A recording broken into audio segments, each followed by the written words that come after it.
രണ്ടാം ഘട്ട സ്ഥാനാർത്ഥി പട്ടിക തയ്യാറാക്കാനായി ചർച്ചകൾ വേഗത്തിലാക്കി ബി.ജെ.പി. കേന്ദ്രമന്ത്രിമാരായ രാജ്യസഭാംഗങ്ങൾ മത്സരിക്കുന്ന കാര്യത്തിലടക്കം കേന്ദ്ര തെരഞ്ഞെടുപ്പ് സമിതി അന്തിമ തീരുമാനമെടുക്കും.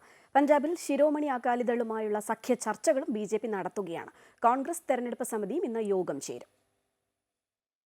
195 സ്ഥാനാർത്ഥികളുടെ ആദ്യഘട്ട സ്ഥാനാർത്ഥി പട്ടിക പുറത്തുവിട്ട ബി.ജെ.പി.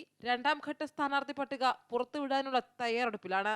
ഹരിയാന, കർണാടക, തെലങ്കാന, മഹാരാഷ്ട്ര, ആന്ധ്രാപ്രദേശ് എന്നീ സംസ്ഥാനങ്ങളിലെ സ്ഥാനാർത്ഥി നിർണയ ചർച്ചകൾ പുരോഗമിക്കുകയാണ്.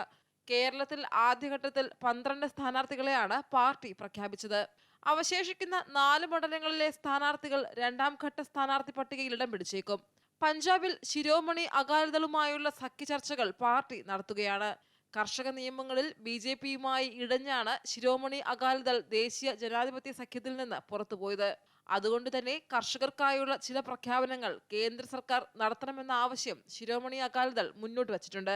ഇക്കാര്യത്തിലടക്കം ബി.ജെ.പി. ഉടനെ തന്നെ ശിരോമണി അകാലിദളിനെ തീരുമാനം അറിയിക്കും.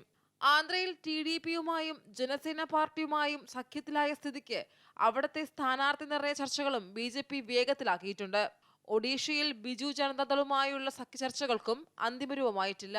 സീറ്റ് വിഭജന കാര്യങ്ങളിലടക്കം ഇരു പാർട്ടികളും ഇതുവരെയും തീരുമാനങ്ങൾ പ്രഖ്യാപിച്ചിട്ടില്ല. അമൃത ന്യൂസ്, ന്യൂഡൽഹി.